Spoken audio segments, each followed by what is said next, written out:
ሚካኤል የሕዝብ አለቃ እንደመሆኑ መጠን ዛሬስ በእናንተ ሕይወት ውስጥ ምን አይነት ዘንዶ እንዲጥልላችሁ ትፈልጋላችሁ? ታላቁ መልአክ ቅዱስ ሚካኤል የሰማይ ሰራዊት አዛዥና የጦርነት መልአክ ከሆነ፣ ገብርኤል ደግሞ የእግዚአብሔር የቅርብ ምስጢረኛና የምስራች አብሳሪ ነው። ስሙ ገብርኤል ነው። ገብርኤል ማለት እግዚአብሔር ኃይሌ ነው ወይም ሰውና አምላክ ማለት ነው። ይህ መልአክ በሰው ልጅና በአምላክ መካከል እንደ ድልድይ ሆኖ የሚያገለግል ታላቅ መልአክ ነው። በመጽሐፍ ቅዱስ ውስጥ ገብርኤል የሚታወቀው አስገራሚ ለውጦችን ይዞ በመምጣት ነው። ለምሳሌ በትንቢተ ዳንኤል ብንመለከት ዳንኤል 70ውን ሱባኤ ስለ መሲሁ መምጣት ምስጢር ሆኖበት ሲጨነቅ ገብርኤል መጥቶ ጥበብንና ማስተዋልን እሰጥ ዘንድ አሁን መጥቻለሁ አለው። ገብርኤል ዝም ብሎ መረጃ የሚያቀብል መልአክ አይደለም።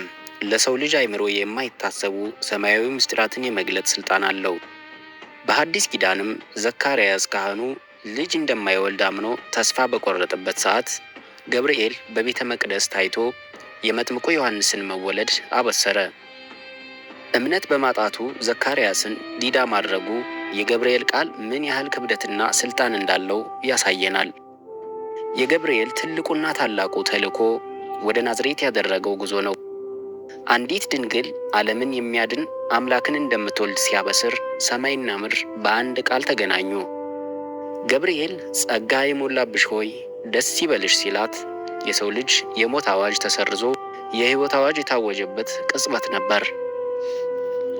እስኪ ያስቡት፣ አንድ መልአክ በመገኘቱ ብቻ አንዲትን ሴት አትፍሪ ብሎ ማረጋጋት መቻሉ ገብርኤል ምን ያህል የሰላምና የፍቅር መልአክ እንደሆነ ያሳየናል። እርሱ ጭንቀትን ወደ ደስታ፣ ፍርሃትን ወደ ተስፋ የሚቀይር የብርሃን ተላላኪ ነው። ገብርኤል የምስራች አብሳሪ ብቻ አይደለም፣ እርሱ የእሳት ነበልባሉን የሚያቀዘቅዝ ኃያል መልአክ ነው። በትንቢተ ዳንኤል ምዕራፍ 3 ላይ ሦስቱ ሕፃናት ሲድራቅ፣ ሚሳቅና አብደናጎ ወደ 7 እጥፍ ወደሚነድ እሳት ሲጣሉ ገብርኤል ወርዶ እሳቱን እንደ ቀዝቃዛ ጠል አደረገው።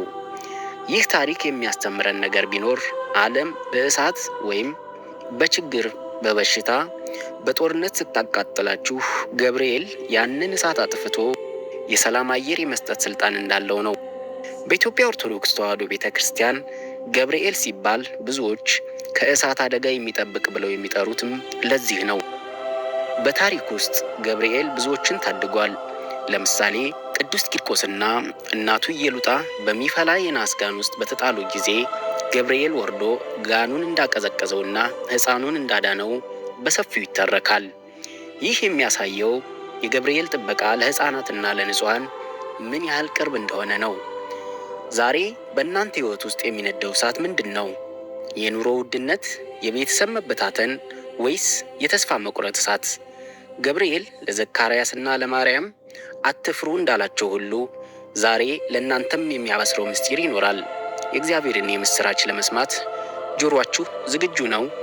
እንግዲያውስ በልባችሁ ውስጥ ቅዱስ ገብርኤል ሆይ የምስራች አሰማኝ ብላችሁ ጸልዩ።